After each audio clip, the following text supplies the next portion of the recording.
justicia divina. Me está acompañando Javier Mazzini. ¿Qué tal, Javier? En realidad es un tema pues que todavía muchas personas se preguntan, ¿no? ¿Por qué me pasa esto? ¿Por qué sufro esto? ¿Por qué partió tal persona? Vale decir, las personas todavía no entendemos mucho el concepto de lo que es Dios y cómo es que funcionan las leyes divinas. Por eso qué bueno que me estés acompañando para poder transmitir a través de este programa este conocimiento que nos brinda la doctrina espírita. Buenas tardes con todos, efectivamente contento de estar acá con ustedes y sí, este tema bonito, interesante y sobre todo siempre comprender a Dios nos va a ayudar a amar a Dios. Javier, hay personas que piensan que Dios es demasiado grande y que nosotros somos demasiado pequeños como para que Él se ocupe de cada uno de nosotros particularmente, ¿no? En especial. Pero sabemos que Dios se ocupa de todos los seres que ha creado, por pequeños que sean. Sabemos que nada es demasiado poco para su bondad. Para Dios todos somos importantes, todos valemos lo mismo, porque Él nos ha creado a todos, somos sus hijos. Efectivamente, y tú hablaste y vamos a hablar de las leyes divinas y el primer concepto que viene de la primera pregunta del libro de los espíritus, donde se basa la doctrina espírita, es ¿qué es Dios?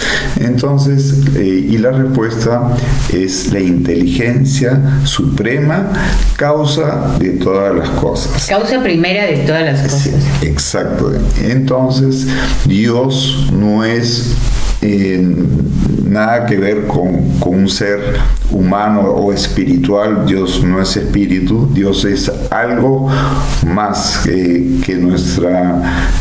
podemos entender sus atributos, pero no podemos comprender su naturaleza, su esencia. Entonces, Él no individualmente nos juzga o nos trata bien o nos trata mal. Él tiene unas leyes divinas que por sí solas actúan, y estas leyes son muy sabias y son muy amorosas.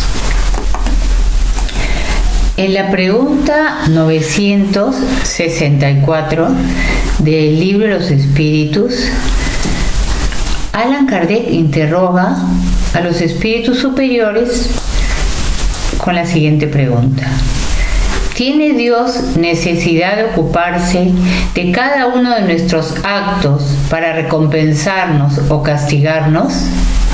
La mayoría de esos actos no son insignificantes para Él, y los espíritus responden: Dios tiene sus leyes que rigen todas vuestras acciones. Si la violáis, la culpa es vuestra. No cabe duda de que cuando un hombre comete un exceso, Dios no emite un juicio en contra suyo para decirle, por ejemplo, has sido glotón y voy a castigarte, sino que ha trazado un límite. Las enfermedades y a menudo la muerte son la consecuencia de los excesos. Este es el castigo, el resultado de la infracción. Así sucede con todo. Claro, esa infracción a la ley, ¿no? A la ley divina. Vale decir que si nosotros violamos las leyes divinas, vamos a sufrir las consecuencias de nuestros actos. Por la ley de causa y efecto, nosotros mismos estamos construyendo nuestra felicidad o nuestra desdicha. Nos dicen muy claramente, ¿no?, que Dios nos ha trazado un límite. Entonces nosotros tenemos ya en la conciencia la diferencia entre el bien y el mal. Algunas personas tienen esta conciencia más despierta y otros todavía más dormida. Vale decir, algunos se dan más cuenta, ¿no?, de la diferencia entre el bien y el mal, porque hay personas, como sabemos, que cometen actos terribles y es como si no hubieran hecho nada malo, se van a su casa tranquilos, descansan, como si no pasara nada. Otras personas que al contrario, ¿no?, se dan cuenta, se arrepienten o tratan de no hacerlo, ¿no? Pero lo que es importante entender es que todas nuestras acciones se encuentran sometidas a las leyes de Dios. No hay ninguna, por insignificante que nos parezca, que no pueda llegar a ser una infracción de esas leyes. Si sufrimos las consecuencias de esa infracción, solo debemos quejarnos de nosotros mismos, que así nos convertimos en artífices de nuestra felicidad o de nuestra desdicha venidera. ¿Qué opinas, Javi, sobre ese tema? No, claro, lo que empezamos diciendo de que Dios no ve particularmente a cada uno de nosotros. Dios sí está pendiente de cada uno de nosotros, pero no nos está juzgando individualmente si acertamos o nos equivocamos. Sus leyes divinas son las que actúan ya por sí solas y efectivamente Dios nos ha dado algo muy valioso, que es justamente por su amor nos ha dado el libre albedrío. Entonces, nosotros somos, como dice ahí, artífices de nuestro propio destino. No estamos... Dios sí solamente nos ha dado una situación que de todas maneras se va a cumplir y que, digamos, no depende de nosotros, sino de su ley, es que vamos a ser espíritus puros.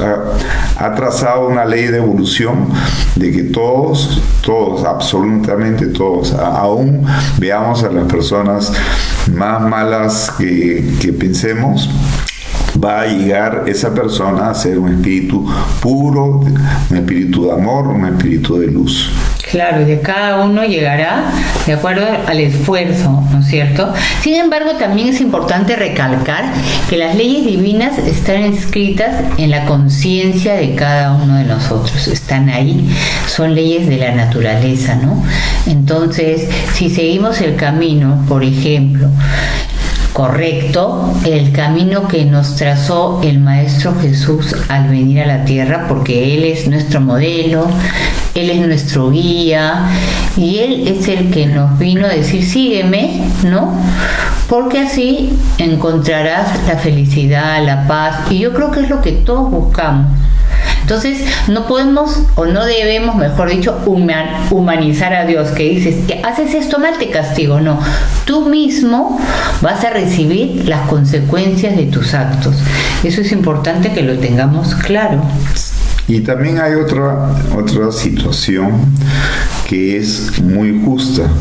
¿Qué pasa si yo digo, bueno, esto que estoy aprendiendo acá de las leyes divinas y Dios, pero si yo vivo en un sitio donde no tengo acceso al conocimiento, sea el Evangelio de Jesús, sea la doctrina espírita, entonces no tengo oportunidad de saber cuál es el camino correcto, por ejemplo, que nos enseñó Jesús.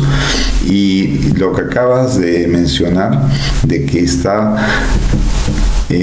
justamente las leyes divinas inscritas en nuestra conciencia, es para que todos podamos saber intuitivamente lo que está bien y lo que está mal. Entonces, no hay excusa tampoco para decir, no, yo no conocía. Dios nos ha puesto en la conciencia ese conocimiento. Acá tenemos un apólogo que está en la pregunta 964 que dice así: un padre ha dado a su hijo educación e instrucción, es decir, los medios para saber conducirse. Le cede un campo para cultivar y le dice: acá tienes la regla que habrás de seguir y las herramientas necesarias para que la tierra sea fértil y puedas garantizar tu subsistencia. Te he dado instrucción para que comprendas dicha regla. Si lo sigues, tu campo producirá mucho y te asegurará el descanso en la vejez.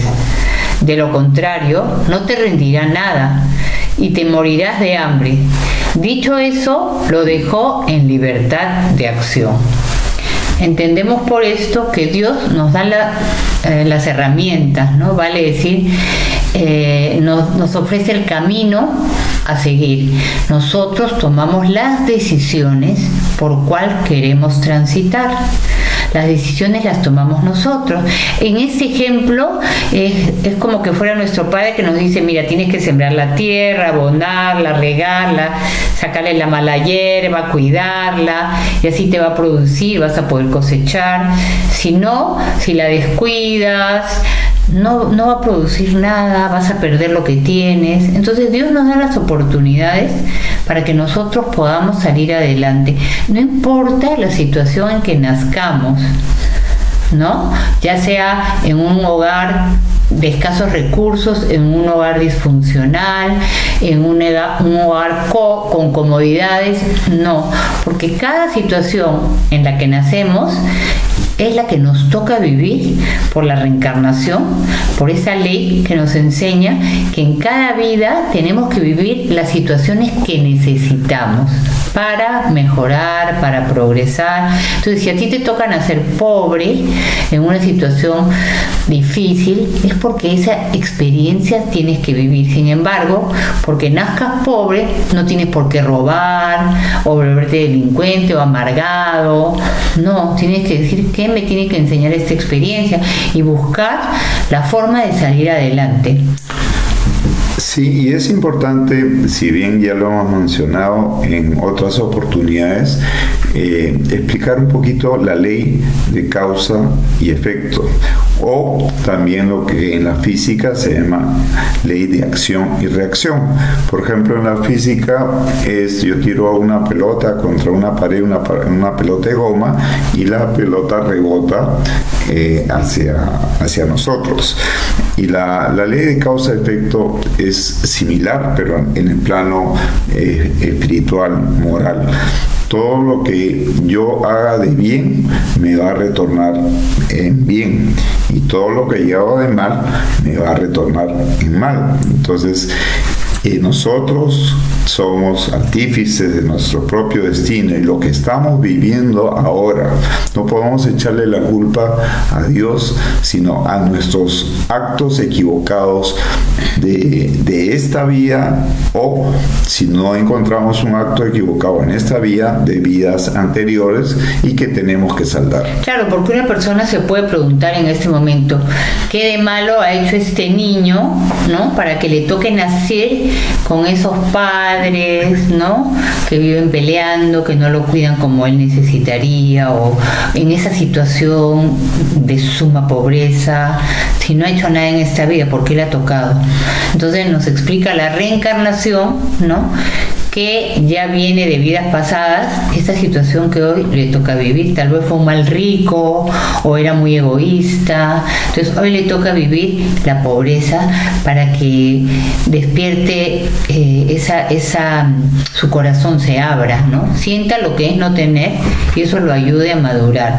En la pregunta 965 interroga Kardec, el maestro Kardec, a los espíritus superiores: ¿las penas y los goces del alma después de la muerte tienen algo de material?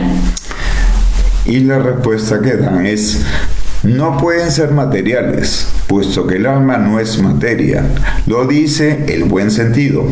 Esas penas y esos goces no tienen nada de carnal. Con todo, son 1000 veces más intensos que los que experimentáis en la tierra, porque el espíritu, una vez desprendido, es más impresionable. La materia ya no embota sus sensaciones. Claro, porque las personas se pueden preguntar, o sea, si la persona murió, si su cuerpo se ha quedado acá, ¿cómo es cuando parte al mundo espiritual, no? O sea, ¿cómo pueden tener algo de material estos goces si la persona ya no tiene el cuerpo? Pero cuando nosotros retornamos al mundo de los espíritus, por más que ya no tenemos este cuerpo físico que podemos tocar hoy, conservamos nuestro cuerpo espiritual, nuestro cuerpo fluídico, nuestro perispíritu. Entonces va el espíritu envuelto por este cuerpo espiritual y las sensaciones, ¿no? Las percepciones se vuelven más intensas, ¿no? Porque cuando estamos aquí en la tierra ahorita, ¿no? Nuestro cuerpo es como un velo que oscurece esas sensaciones. En cambio, sin el cuerpo físico, los padecimientos se sienten con más intensidad, ¿no? Ahora, son el resultado de los lazos que existen todavía también entre el cuerpo y el espíritu. Sí, y es importante saber que nosotros ahorita encarnados en la tierra, nuestra esencia es espíritus, nuestra patria normal, espiritual, principal, es el mundo espiritual. Y siempre a veces pensamos que es al revés, ¿no? Que estamos en la tierra y lo paranormal son los espíritus. Nosotros somos espíritus, que nuestro estado natural es justamente estar en el mundo espiritual, y venimos acá a la tierra por poco tiempo a pasar las pruebas y las expiaciones que necesitamos para evolucionar. En la pregunta 973 nos dicen también que las comunicaciones espíritas nos muestran el estado futuro del alma, ya no como una teoría, sino como una realidad. Ponen ante nuestros ojos todas las peripecias de la vida de ultratumba, pero nos la muestran al mismo tiempo como las consecuencias absolutamente lógicas de la vida terrenal, y aunque estén desprovistas del aparato fantástico creado por la imaginación de los hombres, no son menos penosas para los que han hecho un mal uso de sus facultades. La diversidad de esas consecuencias es infinita. Entendemos por esto que todavía conservamos muchas personas, ¿no?, esa fantasía de que nos vamos quemando en el infierno eternamente si nos hemos comportado mal, hemos hecho cosas muy malas. Y todavía puedes escuchar, si haces esto te vas al infierno, ¿no? Entonces, ¿qué pasó? El fuego del infierno, donde uno se quema eternamente sin consumirse, es una figura alegórica que en este momento ya no va con la realidad. Nosotros la pensamos, ¿cómo va a ser que te quemes para siempre? Porque además Dios es un Dios de amor. En algún momento te da una oportunidad. Cuando tú te equivocas, tú haces algo que no debes, sufrirás un tiempo determinado hasta que te arrepientes y Dios te da una oportunidad, pero ese sufrimiento no es el fuego del infierno. Y como mencioné, esta imagen fue utilizada en alguna época, empezó muy remota, ¿no?, para controlar el mal, pero hoy en día ya no es creíble. Más bien nos vamos a diferentes lugares donde también vamos a sufrir, ¿no? Vamos a estar en sitios donde puede ser que no nos encontremos con nadie que queremos, nos sintamos solos, haya oscuridad. Javier, ¿puedes explicar un poquito lo del umbral? Sí, en realidad, efectivamente, como explicas, no son sitios así como nos han definido cuando éramos chicos, sino que son estados vibratorios. Por ejemplo, si yo soy una persona alegre, que hago el bien y todo, mi estado vibratorio es alto.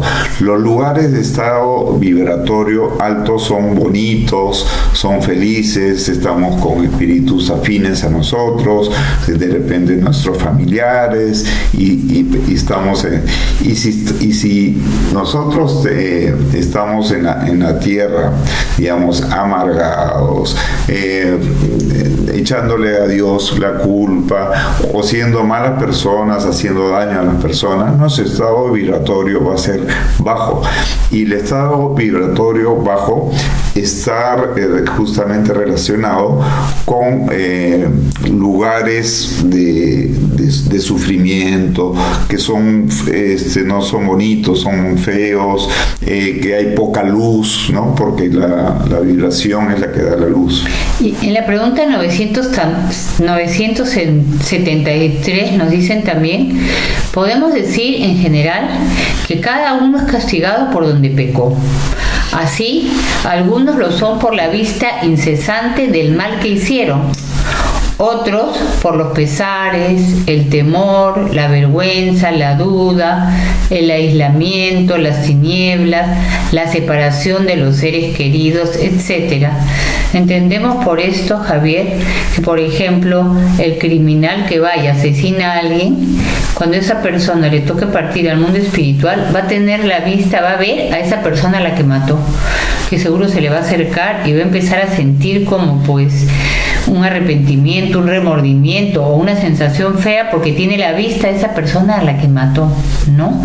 Otros van a sentir miedo, otros vergüenza de lo que hicieron, otros la duda. ¿Qué pasó? ¿Dónde estoy? ¿Cuánto tiempo voy a estar así? Confusión, aislamiento, sentirse solos, se separan también de los seres queridos, porque hay personas, por ejemplo, que dicen, yo me muero, me voy a estar con mi mamá, pero depende cómo eres tú ahora. Si tú eres una persona que hace cosas muy equivocadas, muy malas, y tu mamá, una persona muy buena, que está en el mundo espiritual, obviamente a ti no te va a tocar ir donde ella no te puede recibir, porque estás en un estado vibratorio muy inferior. Entonces te irás a un lugar donde no vas a estar bien el tiempo que sea necesario, ¿no? Entonces, pero es interesante cuando nos dice que cada uno es castigado por donde pecó, ¿no? Entonces, digamos que si tú puedes, si le cortas el brazo a alguien, vas a sentirte en el mundo espiritual, o cuando vuelvas a encarnar, puedes nacer mutilado. No necesariamente todo se sufre en el mundo espiritual. Muchas veces cuando tú reencarnas te tocan las pruebas del mal que hiciste en la vida pasada, como mencionamos. Entonces, lo que debemos saber es que como estamos, nos vamos. Y cómo será nuestro despertar, nuestro mañana en el mundo espiritual, de acuerdo a cómo nos comportemos hoy. Sí, y si nos toca estos lugares de sufrimiento o estados de sufrimiento, Dios no nos quiere ver sufrir, pero a veces el dolor es terapéutico, o sea, nuestra conciencia se impregna ese sufrimiento por nuestro mal actuar, para que después, en otra oportunidad que Dios nos va a dar, ese daño ya no lo vamos a hacer, porque en nuestro inconsciente nos va a decir, no, por ahí no vas. Por ejemplo, ¿qué podría pasar con una persona orgullosa? La persona orgullosa verá por encima de ella rodeados y amados a quienes él despreció en la tierra, mientras que será relegada a las últimas posiciones. Entonces tengamos cuidado con no ser orgullosos, ¿no, Javier? Porque a veces nos creemos más que los demás, miramos a los demás así por encima del hombro, y esas personas pueden ser mucho más evolucionadas espiritualmente que nosotros, y ahí en el mundo espiritual, ahí vamos a ver la realidad. Sí, y la realidad allá, ya no se tiene en cuenta tu apellido, cuánto dinero tuviste, qué posición social tuviste. Ahí se va a ver tu moral, tus buenas obras, y ahí se va a ver quién es el que está realmente más evolucionado que el otro. Sí. Otra de las consecuencias puede ser verse traspasado por la luz que deja al desnudo sus pensamientos secretos ante el mundo, no pudiendo ya esconderse ni disimular. Digamos que hay personas que aquí en la tierra pueden ser muy hipócritas, que piensan una cosa pero te dicen otra, ¿no? O sea, que fingen. Pero en el mundo espiritual, ¿qué pasa? Ya no se puede fingir. Los espíritus ven lo que pensamos. El lenguaje de los espíritus es el pensamiento. Entonces no podemos ocultar nada. No podemos disimular nada. Entonces, qué vergüenza, ¿no? Que vean cómo eres si tú realmente te estás comportando o eres una persona hipócrita, pues serás desenmascarado en el mundo espiritual. Así es. El lenguaje de los espíritus es el pensamiento, o sea que no hay forma de que pueda...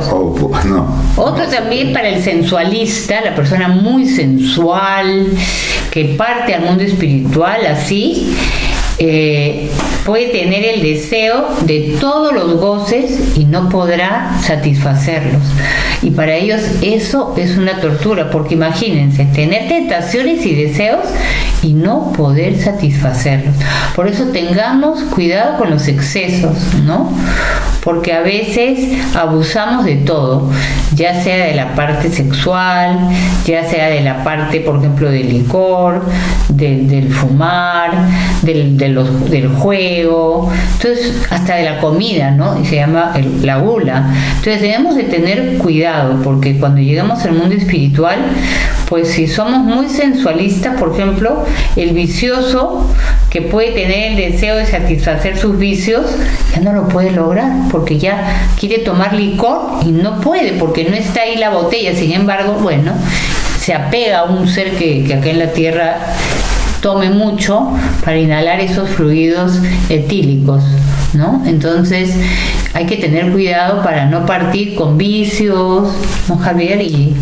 No, claro, porque ese vicio te lo llevas al mundo espiritual, y nosotros tenemos un cuerpo espiritual que se llama perespíritu, que se impregnan todos esos vicios y vamos a sufrir queriendo no poder satisfaciéndolo. No puedes satisfacerlo, porque obviamente ya no estás, y eso te va a torturar, claro, hasta que te liberes de ese vicio. Para el avaro, por ejemplo, la persona que es muy avara acá llega al mundo espiritual, verá su oro dilapidado y no podrá hacer nada para recuperarlo. Imagínate que tú tienes tanta plata ahorrada, la cuidas y ¡tac!, te toca partir al mundo espiritual, porque no sabemos en qué momento nos vamos.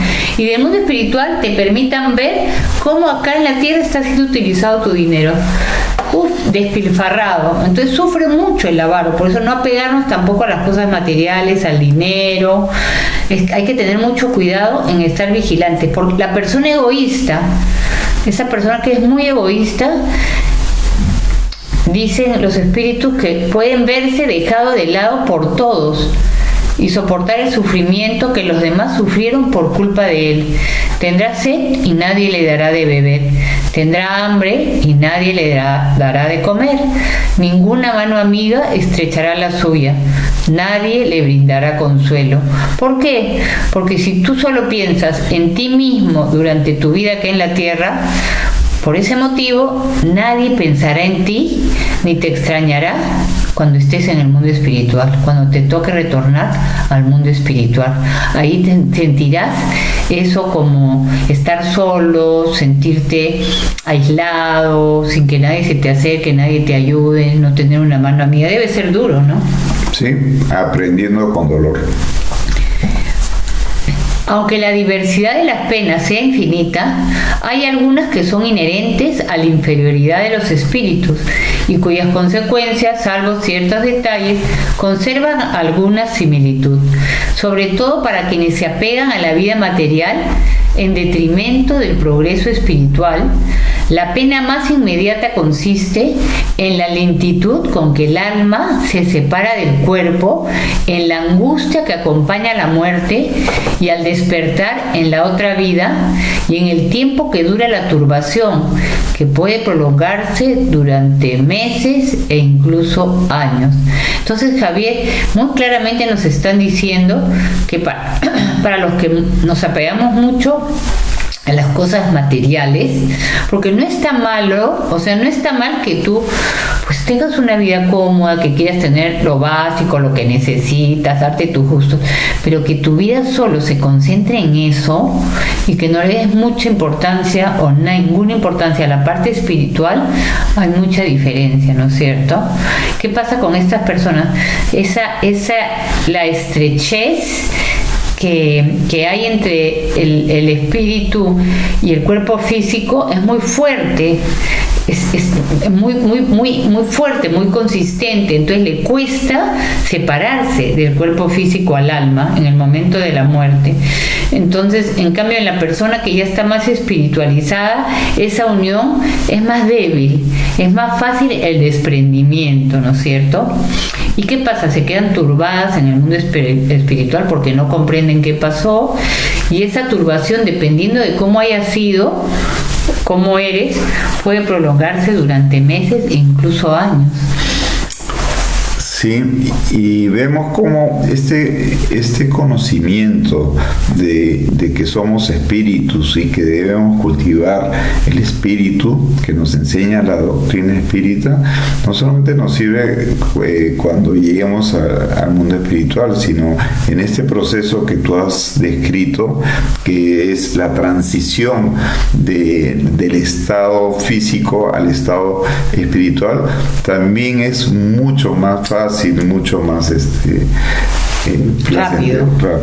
Claro, ahora por el contrario, ¿no? En las personas que tienen la conciencia limpia, personas de bien, que practican la ley de amor, justicia y caridad, en esas personas que durante ya la vida corporal acá se identifican o se identificaron con la vida espiritual y no le dieron tanta importancia a los objetos materiales, esa separación es rápida y sin conmociones.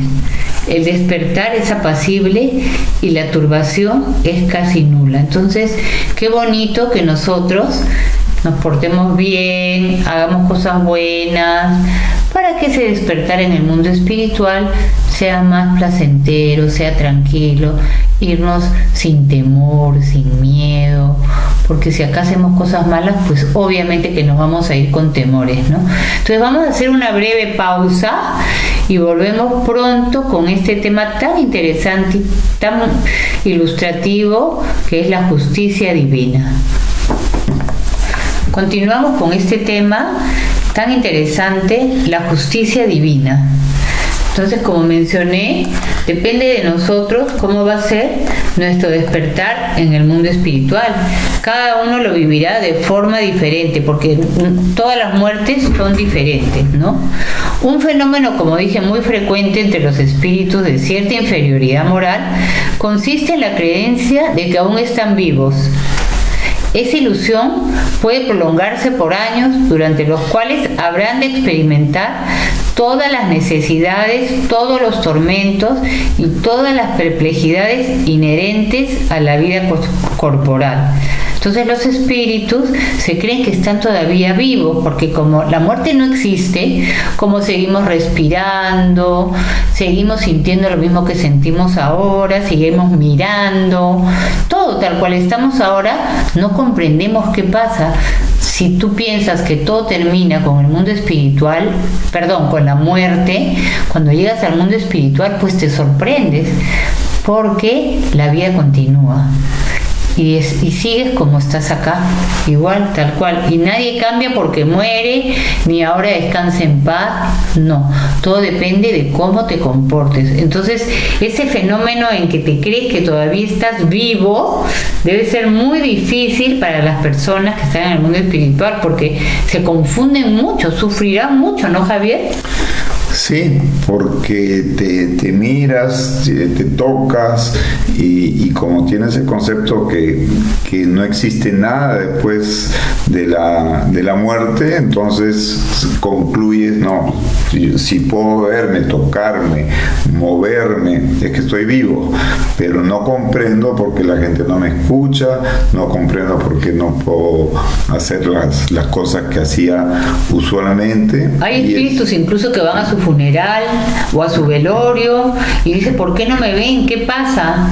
¿No? Entonces, eso es una realidad que nos la muestra la doctrina espírita. Los mismos espíritus en el libro El cielo y el infierno, ahí los testimonios que dan los espíritus de cómo fue su despertar en el más allá, nos lo esclarece mucho. Por eso qué importante es conocer, saber, ¿no? Para equivocarnos menos y para también que nuestro despertar sea más apacible en el mundo espiritual.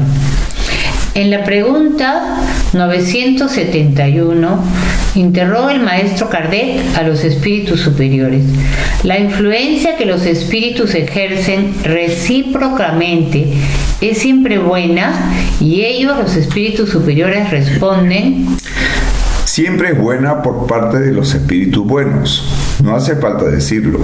En cambio, los espíritus perversos intentan apartar del camino del bien y del arrepentimiento a los que consideran susceptibles de dejarse llevar, y que a menudo son los mismos a quienes han conducido al mal durante la vida corporal. Vale decir, en el mundo espiritual hay espíritus buenos, espíritus no tan buenos, espíritus malos, hay de todo. Así como hay acá personas, hay de todo. Los espíritus malos te influyen hacia el mal. Los espíritus buenos buscarán influenciarte hacia el bien, ¿no es cierto? Entonces, la muerte no nos libera de nuestras tentaciones, pero ya no tenemos el cuerpo físico para poder satisfacerlas, y muchas veces nos conducen los espíritus inferiores, malos, a sitios. Por ejemplo, si yo soy una persona que me gusta el licor, me van a llevar a un bar donde la gente está libando, y me van a hacer que me acerque a estas personas, como mencioné anteriormente, para que yo pueda ver el licor y no lo pueda tomar. O sea, veo ahí las botellas, el whisky, la cerveza, y no puedo tomar. Entonces debe ser una tortura, ¿no? Y te le pegas a la persona para inhalar esos fluidos. No, claro, nuestro comportamiento no varía en absoluto, y los vicios los llevamos. Y es igual como ocurre acá en la vida carnal, ¿no? A veces un grupo de alcohólicos, uno se arma de coraje y comienza a tratar de luchar de dejar el alcohol, y los otros le dicen: no seas tonto, no nos dejes, lo que te están diciendo es mentira. Javier, imagínate también a la persona que se droga, ¿no? O sea, no poder seguir consumiendo, porque ese vicio sigue en ti, porque ese vicio no es del cuerpo físico, es más también del espíritu. Entonces el espíritu tiene ese deseo y no puede satisfacerlo. Entonces sufren mucho los espíritus si son viciosos, ¿no? Porque van a tener esos deseos y no los pueden satisfacer. Es como una tortura. Y este es un mensaje también, no para asustar a los que estamos ahorita en la tierra y que somos viciosos, porque de todas maneras vamos a tener alrededor nuestro justamente esos espíritus viciosos que partieron a la patria espiritual y ahora se apegan a nosotros para tratar de complacerse. Claro, nosotros sabemos que los espíritus están por todas partes.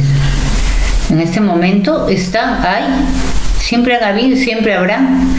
Y tú, por afinidad, atraes a los que son como tú. Entonces, si tú eres una persona viciosa, estás atrayendo a los espíritus viciosos que van a influir para que tú sigas tomando, porque te quieren ver sufrir, porque hay espíritus inferiores que no quieren que seas feliz. Pero también, gracias a Dios, que es tan amoroso, tan bueno, tenemos siempre los espíritus protectores o ángel de la guarda que van a buscar influenciarte hacia el bien. Vale decir, la balanza se equilibra. Entonces ya depende de ti, ¿no? Qué dirección tomar, a quién seguir. Los espíritus buenos nunca imponen, siempre aconsejan, y si uno le pide protección, protegen, pero siempre respetan el libre albedrío. En la pregunta 972, pregunta Allan Kardec, el maestro Kardec: dado que no cuentan con el auxilio de las pasiones, ¿de qué modo actúan los espíritus malos para tentar a los otros espíritus? Y ellos responden: si bien las pasiones no existen materialmente, aún se encuentran en el pensamiento de los espíritus atrasados. Para fomentar esos pensamientos, los espíritus malos llevan a sus víctimas hasta los lugares donde se presenta el espectáculo de esas pasiones y de todo lo que pueda excitarlas. Ya, eso ya lo acabamos de comentar. Entonces, tengamos cuidado con ir dejando los vicios para que cuando estemos en el mundo espiritual no estemos sufriendo por, no sé, fumar. ¿no? Porque no voy a poder fumar y me voy a desesperar y voy a ir a un sitio donde haya gente fumando para estar ahí. Entonces tengamos cuidado, porque realmente a veces yo creo que este conocimiento espírita nos hace ser un poco más responsables, ¿no? Como dijo Javier, no es para tener miedo, es para ser responsables con nuestra vida, porque si Dios nos da la oportunidad de estar acá hoy, pues es para que hagamos cosas buenas y para que cuidemos nuestro cuerpo. Recordemos que el cuerpo es el burrito que carga el alma y es importante que lo mantengamos sano, que comamos bien, que descansemos, que durmamos tranquilos, que no lo maltratemos de ninguna forma, porque también responderemos por eso. Y muchas enfermedades vienen por los excesos. Hay personas que dicen, Dios me está castigando. ¿Cómo te has comportado? Capaz tomabas mucho licor y ahora estás con cirrosis, o fumabas mucho, tienes problemas ahora en los pulmones, la respiración. Entonces tengamos cuidado, porque nosotros mismos muchas veces dañamos nuestro cuerpo, y nuestro cuerpo físico y también nuestra casa mental. Nos podemos intoxicar con pensamientos negativos, siempre envidiando, ¿no? Entonces tengamos cuidado qué pensamos, qué hacemos con nuestra vida, cómo nos comportamos, cómo vivimos. Y con esa comprensión es importante ahora que ya saben esto, y que saben que a los que estamos en vicios acá en la tierra tenemos una influencia espiritual importante, es que nos valamos de la oración, porque la oración, al pedir protección y al ver los espíritus buenos, nuestra intención de dejar los vicios, nuestro esfuerzo, ¿no? Nuestro esfuerzo que es, a esos espíritus que no nos quieren alejar, ellos lo van a alejar. En la pregunta 975 del libro de los espíritus, ¿los espíritus inferiores comprenden la felicidad del justo? Así es, y esto constituye su suplicio, pues comprenden que se hayan privado de esa felicidad por su propia culpa. Por esa razón, una vez desprendido de la materia, el espíritu aspira a una nueva existencia corporal, dado que cada existencia puede abreviar la duración de ese suplicio, en caso de que sea bien empleada. Elige entonces las pruebas mediante las cuales podrá expiar sus faltas, porque tenerlo bien en cuenta, el espíritu sufre por el mal que ha hecho o que ha causado voluntariamente, y por el bien que habría podido hacer y que no hizo, así como el mal que resulta del bien que no ha hecho. Claro, entonces una vez que vamos al mundo espiritual nos damos cuenta, ¿no?, de que nos hemos equivocado, nos arrepentimos y decimos, ok, quiero reparar el mal que hice. Si a esta persona le engañé, le robé, la traicioné, entonces quiero retornar para reparar, para ayudarla, ¿no?, para reparar el mal que le hice. Entonces muchas veces por eso nacemos en familia con personas con las que no nos hemos llevado bien en vidas pasadas, y por eso de ahí vienen esas antipatías que puede ser entre hermanos, entre padres e hijos, entre madres e hijos, que uno dice, ¿por qué no se quieren? Pueden venir ya de vidas pasadas. Entonces cuando reconocemos nuestras faltas y nos damos cuenta que para ser felices tenemos que reparar, pues aceptamos una prueba nueva y sabemos que vamos a nacer con esa mamá difícil, ¿no? No por casualidad, sino porque tengo que vivir esa experiencia para aprender a perdonarla y para tantas cosas que nos van a ayudar a madurar, a cambiar. Entonces no nos quejemos que no es la mala suerte o el castigo de Dios, no. Son pruebas que nosotros la mayor parte de las veces hemos pedido. Sí, y también hay una parte bien interesante de la respuesta de esa pregunta, que nos dicen que nosotros no a veces decimos, como yo no he hecho mal a nadie, estoy con mi conciencia tranquila. Y acá nos está diciendo que no solamente no debemos hacer mal, sino tenemos el deber de hacer el bien, porque todo bien que hagamos nos va a hacer mucho bien. Sí, porque hay personas que dicen, yo no le hago daño a nadie, sí, pero haces cosas buenas por alguien también. O hay personas que dicen, pero yo soy buena con mi mamá o con mi papá, lo cuido. Sí, pero eso es un deber, eso no es caridad. Atender a nuestros familiares, cuidarlos, son deberes que tenemos que cumplir, ¿no? Pero podemos hacer caridad, sí, no necesariamente la caridad tiene que ser material, hay muchas formas de hacer caridad, con nuestro tiempo, con nuestros consejos, con nuestra amistad, con nuestro tiempo. Entonces, como dice acá, como dicen ellos, el bien que podríamos hacer y que no hacemos. O así como por el mal que resulta del bien que no hemos hecho. Entonces tenemos que reflexionar un poco más qué hacemos con nuestra vida y qué más podríamos hacer que nos ayude a estar felices o estar mejores, ¿no, Javier? Sí, y justamente lo que nos impide hacer el bien, porque gente necesitada de nuestra ayuda está por todos lados, a donde miremos.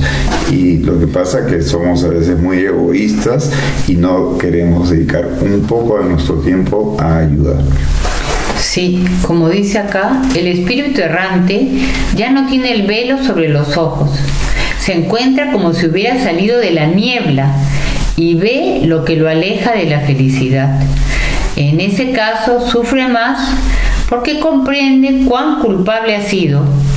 Para él ya no hay ilusión, ve la realidad de las cosas.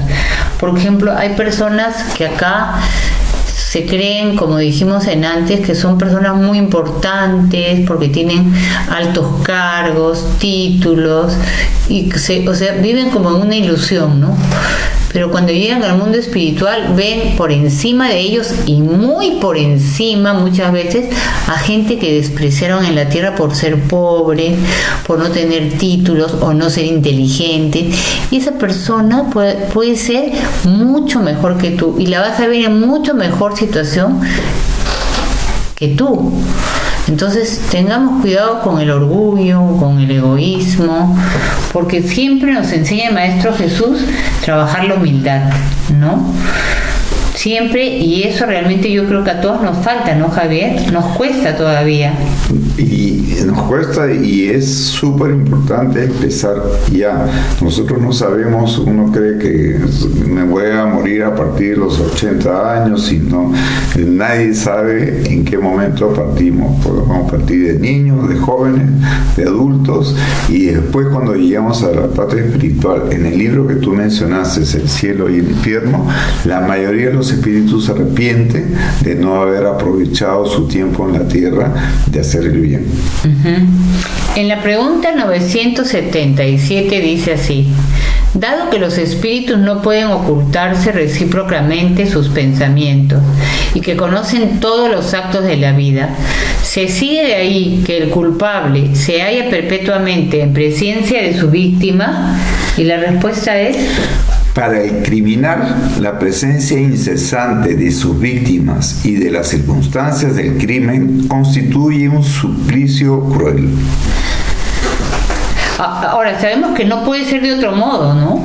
O sea, esa divulgación de nuestros actos reprensibles y la presencia constante de quienes han sido nuestras víctimas es un gran suplicio para los espíritus. ¿Qué será del malvado cuando en el mundo espiritual comprende el mal que ha hecho y que vea develados sus actos más secretos y desenmascarada su hipocresía sin que pueda sustraerse a su víctima? O sea, qué vergüenza, ¿no? Porque claro, ahí ya no puedes disimular. No.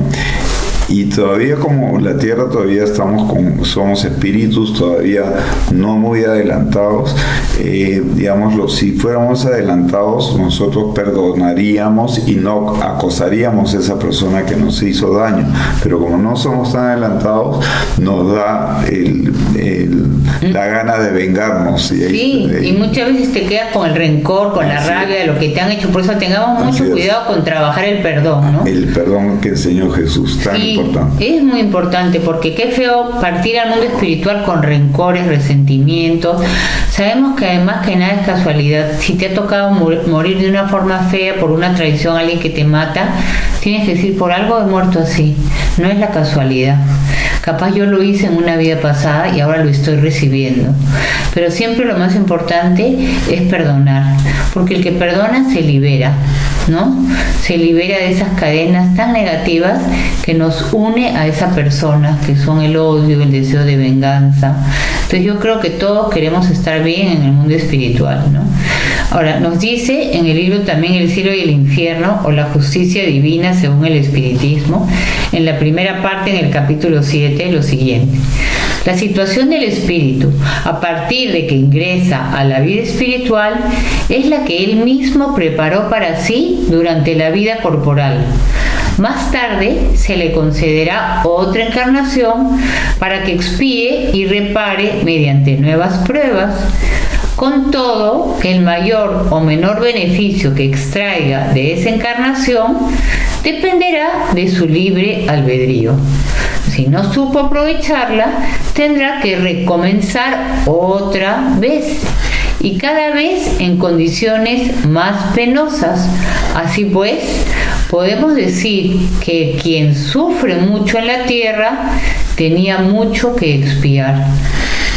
Sí, y ya sabiendo esto, ¿por qué desperdiciar esta encarnación si sabemos que de todas maneras tenemos que expiar y reparar? ¿Por qué no a las personas que, digamos, nos han hecho daño o que hemos hecho daño? ¿Por qué no reparamos hoy que podemos para evitarnos un futuro, una futura reencarnación con esa tarea por realizar? Y sabes que eso también nos invita a reflexionar sobre que no debemos quejarnos ni envidiar a nadie. Si esa persona ahorita está mejor que tú, es más feliz, porque eso es lo que merece esa persona. Ya esa persona debe haber conquistado más virtudes que tú, debe haber hecho cosas mejores. Entonces no envidiemos al otro, porque eso nos va a retrasar. Seguimos con el libro El cielo y el infierno, ¿no? Que dice así: dado que las penas son temporarias y están subordinadas al arrepentimiento y a la reparación, que depende de la libre voluntad del hombre, constituyen al mismo tiempo castigos y remedios que ayudan a curar las heridas del alma. Y yo creo, Javier, que todos somos o todos tenemos heridas en el alma, ¿no es cierto? Pero lo importante es saber que la misericordia de Dios es infinita, pero no es ciega. El culpable que se arrepienta deberá padecer las consecuencias de sus faltas. Por misericordia infinita debemos entender que Dios no es inexorable, pues siempre deja abierta la puerta que conduce al bien. Y me gusta esta parte porque sabemos que Dios siempre nos va a dar una oportunidad, porque nos ama, así como nuestros padres, cuando nosotros nos hemos equivocado, nos perdonan y nos dan una oportunidad. Imaginemos a Dios, que es infinitamente más bueno, que es perfecto, todo lo mejor. ¿Cómo no nos perdonaría? ¿Cómo va a dejar que nos quedemos siempre sufriendo en el mundo espiritual? Si nos arrepentimos, nos dará una oportunidad, pero tendremos primero en la próxima vida que reparar, ¿no es cierto? Para poder liberarnos de esa deuda que hemos cometido en una vida pasada. Sí, pero y también comentan los espíritus que si nosotros hacemos mucho bien, también es considerado, si bien de todas maneras tenemos que reparar y expiar, pero nuestra expiación y reparación podría ser más suave si es que nos dedicamos a hacer el bien. Eso va a nuestro favor. Exacto, es importante que tengamos en cuenta que todo depende de nosotros, ¿no es cierto? Y en la pregunta 980, el lazo de simpatía que une a los espíritus de un mismo orden, ¿es para ellos una fuente de felicidad? ¿Y qué dicen los espíritus superiores, Javier? La unión de los espíritus que simpatizan con miras al bien es para ellos uno de los mayores goces, porque no temen que esa unión se vea perturbada por el egoísmo. Esos espíritus forman en el mundo espiritual familias que comparten los mismos sentimientos. En eso consiste la felicidad espiritual. Así como en vuestro mundo os agrupáis dividís en categorías y sentís un cierto placer cuando están reunidos. Claro, qué bonito saber esto, ¿no? Que el afecto puro y sincero que nos une acá en la tierra, ¿no?, que experimentamos con nuestros amigos, familiares, nos vuelve a unir en el mundo espiritual, que nos unimos nuevamente en familia, que esa persona a la que tú quieres mucho, te vas a volver a reencontrar con ella en el mundo espiritual. Y eso de verdad es un consuelo, una esperanza, es una fuente de felicidad. Porque ¿qué pasa? Como ahí todo se ve, uno no puede fingir ni engañar. En el mundo espiritual, allí no hay amigos falsos ni hipócritas, porque no pueden ocultar sus pensamientos. Entonces, saber que nosotros nos vamos a reunir con esa persona que ya partió, a la que queríamos mucho, es un gran consuelo. Qué bonito saber, Javier, que vas a ver yo, por ejemplo, a mi hermano que murió cuando tenía 21, hace muchos años, saber que lo voy a volver a ver. Qué bonito, ¿no? A mi abuela. Entonces, nos da esperanza, ¿no?, para saber esperar con resignación el momento en que nos toque retornar al mundo espiritual. Sí, no, efectivamente, justamente la doctrina se llama consoladora porque sabemos que no perdemos a ni un ser querido, pero ojo, que si nosotros somos personas de bien, sí lo vamos a ver casi inmediatamente. Para concluir, queridos amigos, vamos a decirles que la creencia en el espiritismo nos ayuda a mejorar, porque afirma las ideas acerca de algunos puntos del porvenir. El espiritismo apresura el adelanto de los individuos, así como el de las masas, porque nos permite tomar conciencia de lo que seremos algún día. Es un punto de apoyo, una luz que nos guía. El espiritismo nos enseña a soportar las pruebas con paciencia y resignación. El espiritismo también nos aparta de los actos que pueden demorar nuestra felicidad futura. De ese modo, el espiritismo contribuye a esa felicidad, pero no se ha dicho que sin él no podremos alcanzarla. O sea, entendemos por eso que todos podemos alcanzar la felicidad, seas espírita, seas católico, evangélico, metodista, musulmán, cualquier religión, si practicas la ley de amor, justicia y caridad. No importa tu religión, la doctrina que profeses, sino el bien que has hecho, porque cuando llegues al mundo espiritual no te van a preguntar, ¿tú qué religión tienes? ¿Tú pasas para acá porque no tienes esta? No, sino qué hiciste en la tierra, cómo te comportaste, cómo fuiste con tu prójimo. Es lo único que importa, ¿no? Y esa es la perfección de la justicia divina. Y bueno, lamentablemente tenemos que terminar porque se pasó el tiempo. Espero que este tema les haya gustado. Y bueno, para reflexionar bastante, que pasen un lindo fin de semana. Sí, bonita tarde y hasta luego.